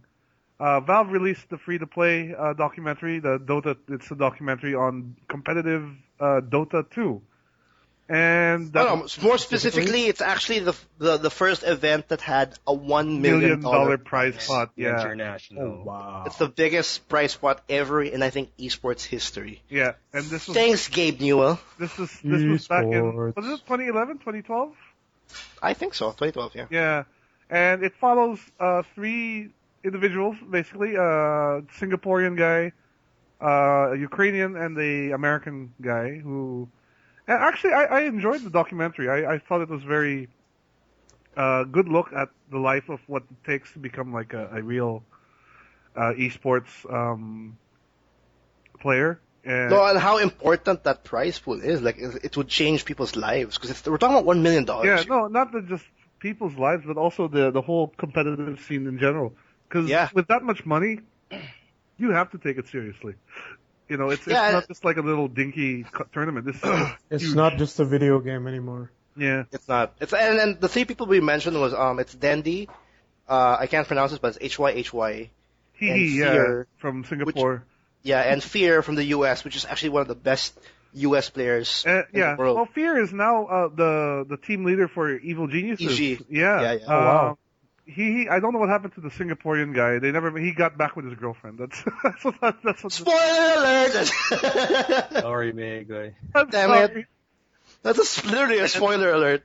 It's fine. Uh, He got a well, happy actually, ending. rooting- Story is the most, the most cheesy or feels. I did not expect Side of girlfriends to be the involved in a movie about documentary. video games. No. But in fairness, though, that documentary was actually well done because we actually took, I think, 3 aspects. We for one, we understood, like, the documentary will pretty much give us a full scope on how the esports scene is Yeah. for different kinds of countries. 2, on how important prize pools and how hard it is for gamers that want to make it big in the esports scene. And I think 3, love. Well, Love in the video games. there are 2 specific Actually, things I there's want a to fourth mention about this documentary. The first one is that the Chinese team are like, or like the Chinese esports culture is ridiculous. Like, Actually, they fear they the Chinese, produce right? machines, basically. You know? They're like, I thought it was only in Korea, but yeah, you're right. It's China. It's actually like this is a country. This is a country that actually banned consoles for the previous gen. Okay, so it was all full on PC gaming, and they treat it as if an actual sport. Don't you guys remember the story of like a Chinese guy getting stabbed because he lost a match in Counter-Strike? oh, well, That's how serious they can get. Well, I heard a story of like a Chinese person literally put someone on fire when he killed his WoW character, his WoW character.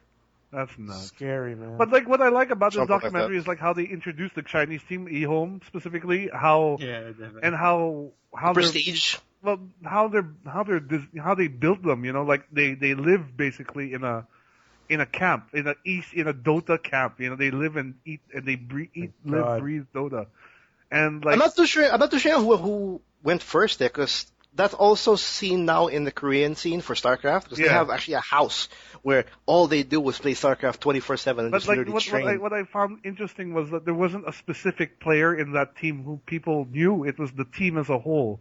So It was, yeah. I don't know if that's like a very Chinese thing, you know, like, but people like think, oh, what do you think about, you know, eHome? Then they say, oh yeah, those guys are really good. And then, but you mentioned any individual player, they're like, who the hell's that? They're Until all you- good. Yeah. We are eHome. We are Legion. You will never forget. That was the first thing. And then the second thing I noticed, I know this is kind of, but a lot of those guys who see for professional Dota players are like really like these pimply faced kids. I don't know why. It's so Don't happens to get be. enough I sunlight. actually like that aspect of the documentary. I mean, Oh. it shows, something raw on the subjects. Unlike some of the documentaries, some of the interviewees get to put on a little makeup, They get to pretty them up. yeah, before pretty they- them up. It's very This hard one's to prettify very- a gamer, yeah. so. This one's pretty raw. I was So, surprised too. Like the guy was saying, like, yeah, 27 is about the age limit for a professional esports gamer because like your reaction time starts slowing down. Shit, I got a year to go then. You're getting old now. For my career. I got a year to go. Esports. Well, it kind of makes sense though, because no matter what, your reaction time for I think an 18-year-old or heck a 14-year-old would be way different. Because we also have like Prodigy Tekken players here. Like we have one in the Philippines. Yeah, Yeah, exactly. 18, That's like true. 13. Like that's like it's hard to for a 20-year-old against a And 14-year-old. I like also how they mentioned like, that this is the first time this sort of career is emerging. So no one knows what the long term of this being an e-gamer will be, because it's never. I think been done. I think it's gonna go all the way. To be honest, I really think it's Like, gonna go all because the way. once you get to the point when you can't play competitively anymore, what's left? Do you find work in the industry? Do you go get a normal job or like not a normal job, but the standard 9 to 5 sort of thing, or No, if you just like in any other professional athlete, like basketball, football, yeah, they will find something in the industry. Yeah, like you can either be a coach, you can be a own coach, a Commentate. commentator, the owner of a team, Yeah, stuff like that. or a There's a lot manager. of possibilities, and esports is not to the point where you can actually no, they're getting there, because we have like famous StarCraft players commentating on matches or actually coaching some teams or stuff like that. We're getting to that point. And I think the next thing that we haven't seen maybe is the fact that maybe we have apparel for them. But I think in China they already have that. They're ahead of us. No, always. I mean even Korea. You can go to a computer store and then you'll see mice for sale with the picture of like an esports dude on it. And he's like, Isn't there like trading cards for StarCraft players? I have no idea. I think. Yeah, there is. Yes, there is. I remember. Wait, where's my gunner box? Because they have a Counter-Strike guy there. Oh, it's not that fatality dude, right? No, it's something no home something. I forget where's my gunner crap. Anyway, like their pictures are just them in front of their computers. yeah, and I don't know, it's getting big. Esports is getting big, and I think the biggest thing that got me excited from that documentary is the fact that I think that one of the one who got interviewed, like the chick who's the manager. I'm not sure. The Singaporean girl. Yeah, the one she said was that specific phrase. It's exciting when I forgot how she phrased it, but pretty much what she was saying was going to be parents or something. Yeah, like this is going to be the generation where we're going to have actual parents that were gamers, and then we're going to have actual parents that will be supporting kids to play games competitive. Yeah, because we don't have that generation that has that kind of support. Yeah, because the gaming industry is very young. It only like started maybe a couple of decades ago, or not a couple of decades ago, but like maybe 4 or 5 decades ago. It's only really booming now with how it's changing. But it's still kind of scary that how much those guys had to sacrifice basically to even make it to the point where they could compete for this. Like I know, I mean, like that the He guy was like he was failing. He missed his exams basically to attend. So yeah, And then the story of the U.S. guy where because of his gaming, he got kicked out of his house, and then he actually had to live with his best friend and all that. Yeah, and then but to continue playing still, and then all of a sudden this Dota 2 big tournament showed up. Like technically, these three guys they went all in. Like this is our chance. It's actually the Ukrainian guy seemed to be the one which had the more understanding situation. Like his family was they didn't really. They weren't too sure about it, but it didn't seem as if like they were totally against it, It was more, the drama really lay more on the American guy and the Singaporean guy. The Singaporean guy. And I was actually hoping the Singaporean guy would win in the end. Yeah. I didn't know. Actually, I did too. Oh, spoilers. Don't watch it anymore. Just listen to this episode. We'll cover you all. I mean, like. Actually, what I like about the documentary is how they show the games. There's some of the scenes there that they're incorporating the source filmmaker, which is very good. Yeah, I mean, like that also. They put some of the the zoomed in scenes, making it more dramatic, and that's true. That's actually a source engine. Yeah, it has an effect that when you're not into Dota or you're not familiar with Dota. You're not a gamer, actually. Yeah, you can understand the flow of the game and what's happening and who's winning, who's making the kill. So it's more like a movie than a documentary. Yeah, definitely. And I'm actually curious. Did the Philippine team make it to that particular competition? No. If you notice in the brackets first round, if you notice like the brackets, we actually had a Philippine bracket, and I think it's Mineski who joined in. Oh, really? For that $1 million prize? For that tournament. They joined. Our best teams did try to join the tournament, but sadly it didn't reach the next round. Because I remember when I was checking out the document and they were showing the bracket, I was literally looking for a flag and I found it. It's there. But we sadly didn't make the next round or anything like that. So it's literally a world tournament where like Russians, Ukrainians, Americans, Koreans, like Chinese, Singapore's, they're all coming to this tournament in, Chernobyl? Not Chernobyl. Chernobyl. No one can live there. I forgot where. But in Moscow, I think. It's in Germany, right? It's in Germany. Chernobyl. Anyway, but it's a world tournament. It's really big. I don't think we've seen anything that big in a while. Yeah, and actually, this was the first international in 2011. There was another one in 2012 and another in 2013 already. So. This is to stay, This is here to stay, and this is just Dota. This is just one game. So and then Dota 2. Imagine Dota 2 is not the biggest one. It's League of Legends technically, right? But yep. Does League of Legends have a world? League of Legends also has a world championship, I think, right? Yeah, but Dota. They do, but not to that prize pool. Not that. League of Legends doesn't have the same support as Dota 2 has. Dota 2 has Valve. Yeah, exactly. League of Legends has Riot. The guys at Riot Games keep saying like, "Oh, League of Legends is the largest player pool in the world of any game." Da da da. I don't buy that at all. Like, I don't buy that, and I don't think it matters, to be honest. But there's no doubt that League of Legends is really popular. I mean, it is. It's actually a pretty good game. But whoever has time to check out it, it's a documentary by Valve. It's called Free to Play. It's an hour and 45 of your time. If you want to check out the esports and then how big it might be, or how big it's getting, how it's getting, do check it out. It's just free. You can watch it on YouTube. You can watch it in Steam. I'll send the link in the description for this episode to check it out. Do check it out. I highly recommend it. Let's move. You want to move in really quick? I'm going to shift gears just so we can go to the main topic right away. Let's do the main topic already. I think we're done with most of the news as it is. Yeah, most of the important news is out of the way. We're going to now focus on the main story, which sadly had to be a local story. Yeah, it's a local story, but it's not really a new story. It just so happened to be very pronounced it lately. Happened a lot in the last week. Yeah, do you want to give a summary of what's been going on? Starting with Metal Gear, I guess.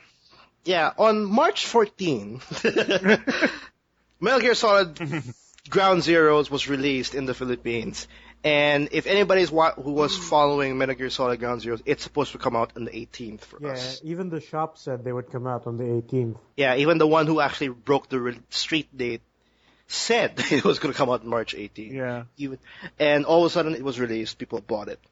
And that in a nutshell pretty much describes our main topic for this episode, because we had literally our local stores breaking street dates for 3 games within a week. Not even a week, like 5 days or something? Yeah, maybe 5 days, yeah. 5 or 6 days. We're talking about Metal Gear Solid Ground Zeroes, Final Fantasy X HD. 10 and 10 remastered. 2 HD remastered. For the Vita, to be specific. Yep. And this Japanese game, back me up with this, Mig. Hyperdimension Neptunia, the newest one thanks. for PS3. Yeah. Oh, which was which was released here before it was released in Japan. That's crazy. Before it was released in Japan. Exactly. It had a release date of 18th. Why is this the? Yeah. Go, sorry. No, I think why of all games to break street date with, it's an obscure Japanese RPG. That's in Japanese. That's in Japanese. That's the thing. Like, these games actually coincide. They're supposed to come out on like the 18th and 19th. I don't know what drove these retail stores to instantly let's just throw it. Let's just throw it out in the wild. It doesn't really matter. I'm not too sure why these specific games were so we can do it. Okay, I mean, we don't have any hard data on this, but let's break it down. Okay, what would be the advantage of releasing a game before streaming? It's so you can get the early bird sales, basically, right? The people who really want it will buy it. More sales for the popular franchises, right? Final Fantasy and Metal Gear. So that in itself is a reason, you definitely, so you'll make more money that way. If I was a gaming store and I released everything a week early, for sure I'll make more money than my competitor, right? Because I'm getting their customer base to come to me to get the game early. Yeah. And for the ones who haven't pre-ordered or anything and they want MGS and all of a sudden they announce, hey, we have it today, I'll buy it. Okay, I'll go there. Yeah, exactly. And I mean, you're the only one selling it, so of course you'll get more money out of it. But at the end of the day, that's a very selfish reason to do it, because the bigger picture is you're breaking these street dates, which are pretty much determined by the publisher. I'm sure the publisher or the supplier. The supplier the supplier, yes, but the supplier is also bound by their deal with their publisher, the game publisher, right? Yeah, we're talking about original games here, and it's, I don't know, Metal Gear Solid Ground Zeroes, I really doubt that the stores in question have any say or have official rights to release it early. Yeah. But I know it's supposed to come out on the 18th. I know it's supposed to come out on the 20th. I never got an official answer from them on why it came out that early. And I don't think no one picked it up, and I don't think the community did. You wanna why are you releasing it? People were just like, "Hey, it came out early, woohoo!" Yeah. I mean, it's exactly right. But the bigger picture is if these publishers and the console makers and I believe that was an issue with Sony Philippines actually. When they released Final Fantasy X too early. Oh yeah, they got mad. Sony Philippines basically got pissed and said, "Hey, yo, stop what you're doing, man." So, if you keep breaking the rules, like the suppliers are not gonna want to do business with you anymore, and that's a bad thing overall for the industry, for the local community. Is that the biggest negative, like, coming out of this? Like, if, for example, the stores in question does do this more often, do you think that's the overall impact? It will also drive prices up, I think, too, because if say they say, hey, don't, they tell the supply, I'm the publisher, and I say, hey, look, this store is selling our games early, we don't like that, so I'm going to tell my suppliers don't sell to them anymore, right? Yeah. So now the supplier will probably still, I can't control the supplier, so he'll probably still sell it, but he'll probably bump the price up, and that price, the price will carry over to the consumer at the end of the day. That's the other thing that can happen is that the price will go up for these games if it keeps happening. Yeah, and I don't know why, literally. I don't know why this was very specific. And what puzzles me also is, like, yes, I can understand it for a highly anticipated game for Metal Gear, or for even Final Fantasy X, I think has a big following. But for something like Hyperdimension Neptunia, seriously? Exactly. I don't know what it was. No, but because I was watching this news, like, when it was happening, and the stores, when they were announcing it on Facebook, they released like, oh, it's available here. And then maybe an hour and 3 after I got news where Sony page was actually mad about this, and they were asking them to stop selling, for example, Final Fantasy X2. They took down those posts. And then the next day, the info and said it's only available for those who pre-ordered. They changed the info, and then eventually they turned it down. And then the next day, when it was officially released for Final Fantasy X2, then they posted it again. And then literally people were like saying, well, didn't you just post this yesterday? And then people were going, I kind of released yesterday. But it became really confusing. And I think the fact that they pulled it out means they did get official memo now, stop doing. I mean, stop doing what you're doing. I don't understand. I don't think, maybe hopefully it's just a miscommunication with the suppliers. I have a theory on the Metal Gear one.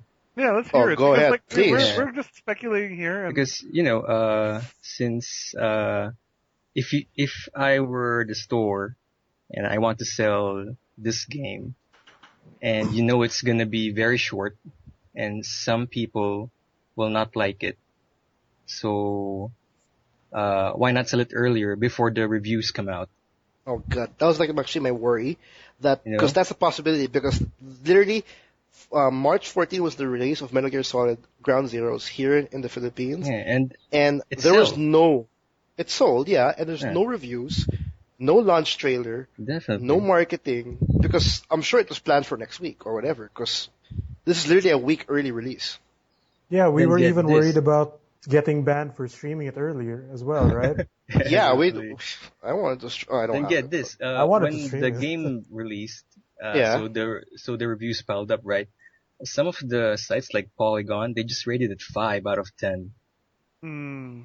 So what if I'm the consumer and I just found out that the game I bought was really not that,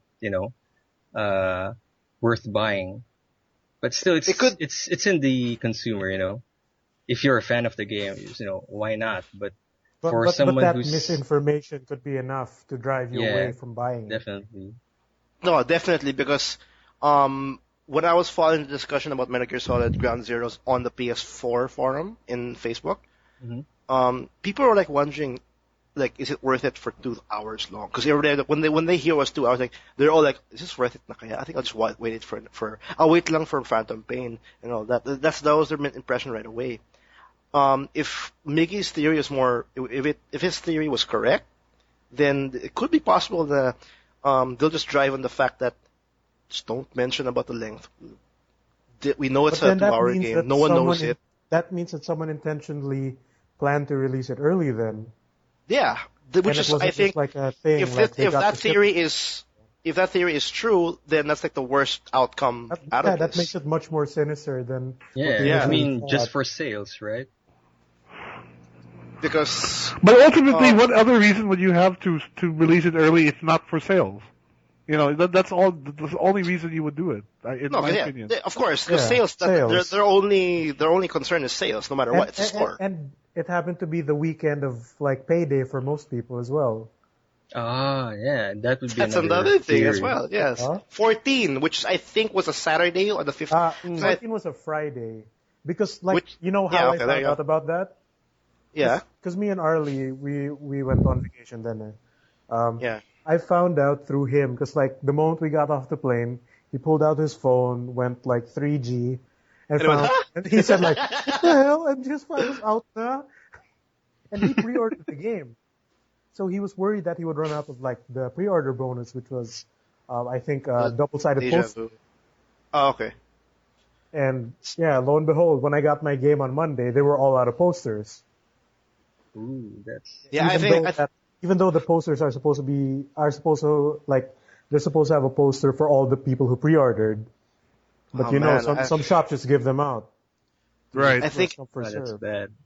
I think Migs' theory could be more possible because of how everything was aligned in terms of payday and the reviews, And the reviews. Like, there's no actual media support for Metal Gear Solid 5 yet. Yeah, it was all locked down on embargo.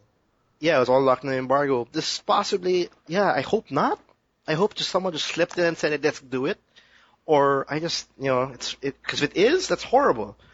That means, us as consumers could be affected by this in the long run by publishers and developers saying, we don't want to work with the Philippines anymore. We don't want to give that kind of support.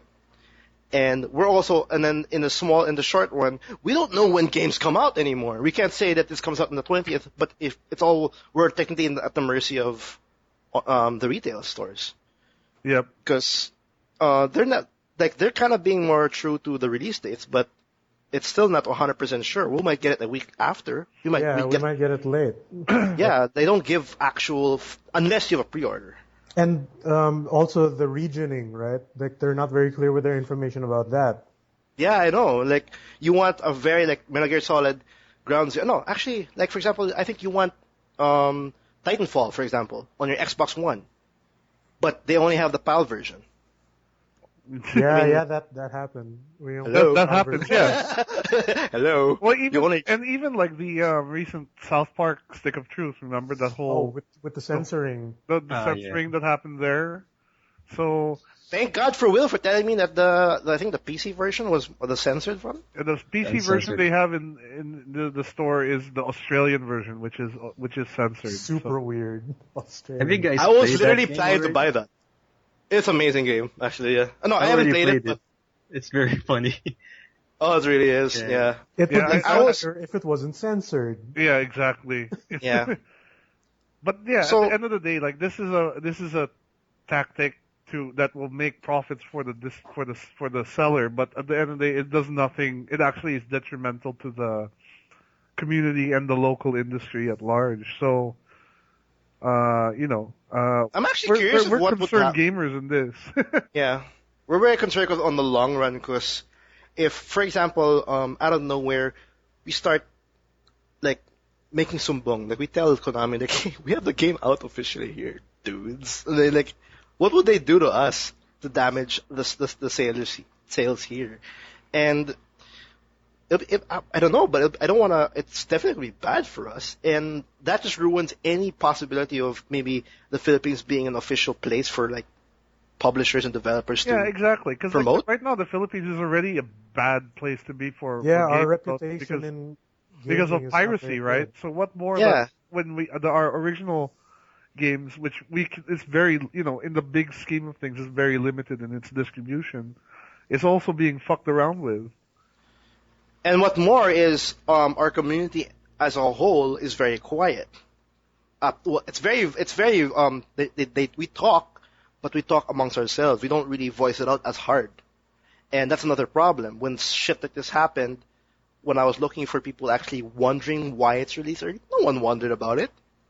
Like they're just happy that it's released early. Yeah, they got the game early. No one bothered even wondering like why is it like this. Like they don't want it to. They don't want to like state on why and how. They just like it's a good thing for us. Yay. But they never bothered. They never bothered for about a few days. Like aha. Yeah. And then they just realize, oh my god, it's just 2 hours long. Oh.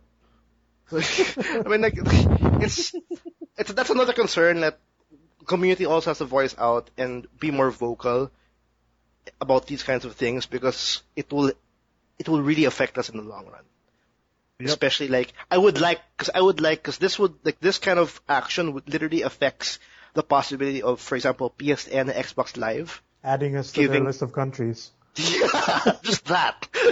Wouldn't we want to have to subscribe on PSN without making false information?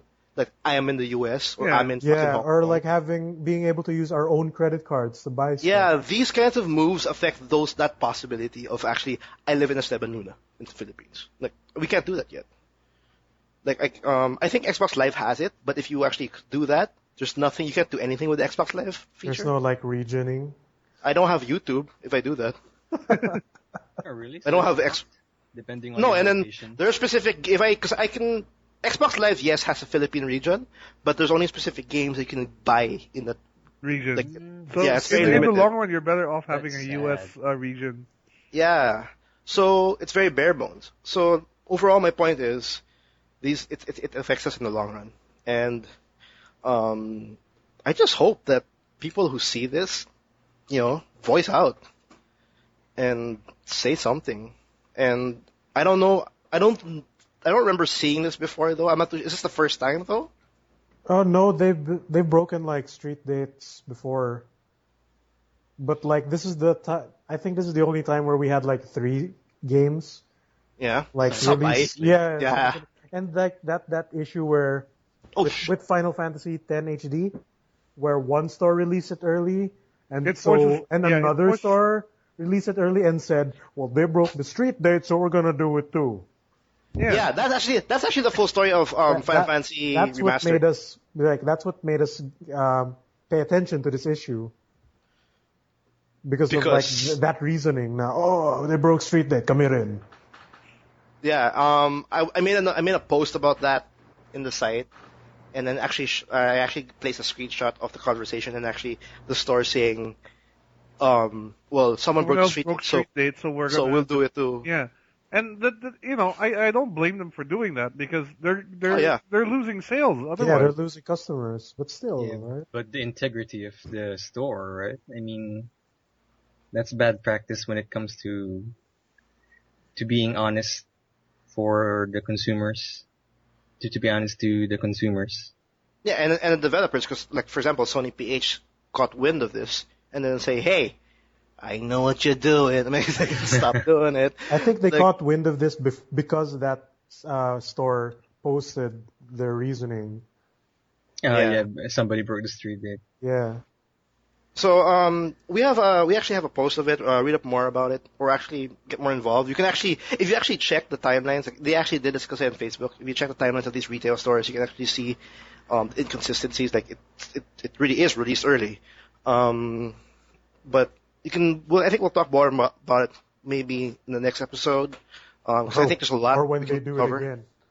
They might do it again. Fuck, there's a lot of cool games coming out. Diablo, no, the expansion of Diablo is coming out on Tuesday. And if they break that street date, everybody's going to be so mad because it's an online game and it only comes out on the set date. DRM, so. I don't think they're going to break the street date. I mean, it's only 2 days to go. Yeah. Because that'd be stupid. Like, you break the street date, people buy it, no one can play it. Because it'll come out on the dot. It's an online game. Then people will get mad because they don't know it has like DRM. Yeah, and like, I didn't know I needed internet connection for this. Thanks for not telling me. I mean, but hopefully it doesn't happen, but I think it will.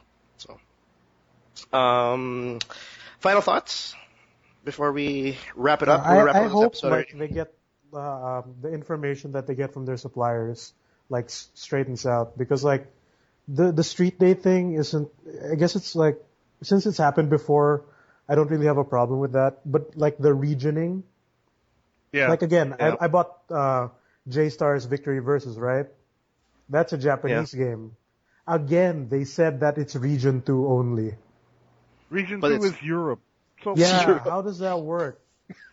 Get your facts straight, store.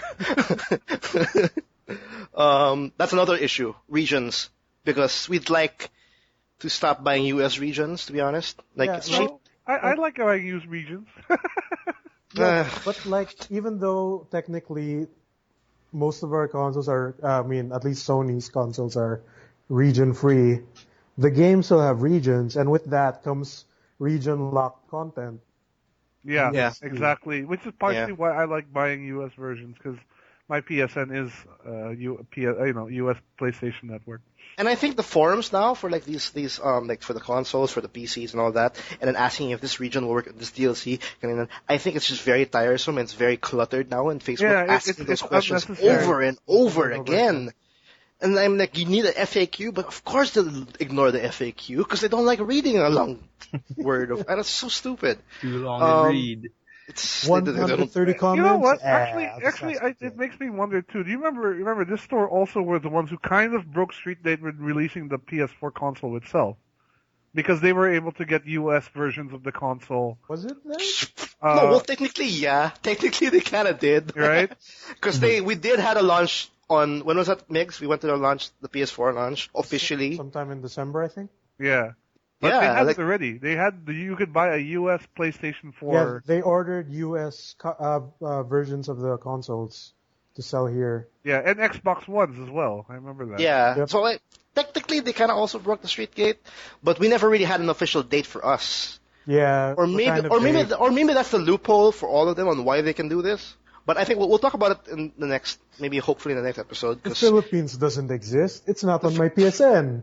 It literally isn't. It's not in my blimp. But yeah, that's our final thoughts. What about you, Migs? You have any final thoughts about this before we wrap up? No, I'm good. So maybe we'll see what happens next week when another game gets broken on Street Day. And then hopefully not. Yeah, we're gonna be butthurt about it again. We'll see, but yeah, let's hope. Actually, I hope. That I don't. Someone needs to start a dialogue. Maybe we should do it. Maybe we should be the ones to start the dialogue regarding this and see what kind of opinions we get from people, and hopefully we can get something significant that we can maybe present to this particular retailer, because to be fair, I'll just come out and say it, okay? Like, Data Blitz is the only place basically to get original games here, and if they're souring things up, it may be inadvertently, but they need to be made aware of it. No, and at the same time, I like you're right, Will. We have to voice out and actually hear other people's opinions. I tried doing that, keep on saying I tried putting hints wow, MGS. You tried to Ground Zeroes. Yeah, I tried to make them out MGS was also released early. Diba 18 yun? No one bought it. No one actually just ignored my message. They didn't want to talk about it. Because why? Because they're happy about it and they don't care.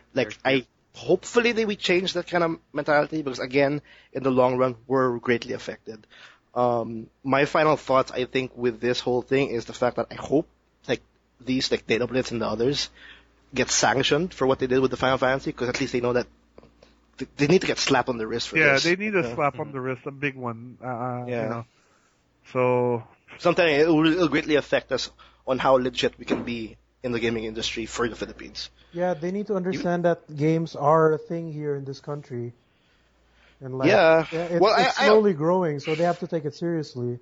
Yep, they really have to take it seriously, very much so. But yeah, well, we're gonna end it up here. Very awesome conversation. If you want to hear, if you want to listen, get more information about this topic, we have a post right up on our website, www.toomuchgaming.com. That's 2 with a number 2. If you want to check out our previous episodes, we actually have a pretty awesome duo with me and Will last week. We have an archive up already in the site. We also have Miggy and his countless videos every freaking, I don't know how many days there's more coming up. There's more coming up, yep. TMG blog channel? Yep, youtube.com/TMG blog.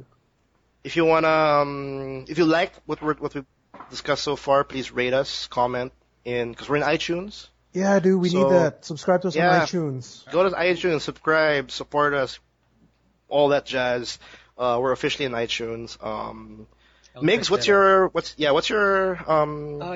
shout outs to my Go. Well, we have my friends have a blog website called Zeptonian.com. So we also have a Facebook page. We can just search it out, Zeptonium. So it's all about technology, video games, and basically entertainment. Also, we have a YouTube channel, Zeptonium blog. So it's youtube.com/Zeptonium blog. So I also do some Let's Plays with a couple of my friends. And check it out. Yeah. We have I have a coming Titanfall vid that features also Carlos. So we did. It features me. Oh. Yeah. You didn't know. So check that out. I was playing like a fool and I was being recorded. You remember the wall things? Yeah. Oh, the wall, yeah. Because me and Migs, we actually camped one domination point, and all we did was put C4 on the point and just wall climbed on the corner. And then when we saw someone, we just blew it up. And then when we went out of C4, we just killed people with smart pistols. It's just amazing. Sounds like a good time. Yeah, I know. What else am I missing anything? Do check us on Facebook. Do check us on Twitter. We're also, our live stream actually on Twitch is actually in full force now. We actually have something every day, I think. Almost so far. Day, yeah. Hopefully we can keep that up. I finished my Metro Last Light playthrough live. Scary. I think Arlie did his South Park Stick of Truth almost full play. Just a while ago. I think. Just a while ago. I'm doing. And he finished. He also finished Infamous Second Son, which he did in a fucking he day. it in 2 days. Yeah, it just came out. He platinumed it in 2 days, and it just came out 2 days ago. And I'm doing my full Tomb Raider 2013 playthrough on the channel as well. Yeah, he's doing that as well. We have our schedule in our channel, so do check that out. Is that it? I think I'm pretty much. That's pretty much covered everything. Yeah. This is episode 24. Thanks for watching. Thanks for listening in. A new episode every Tuesday. So I'll see you guys next week. Thanks. See you guys next week. Bye. See you guys.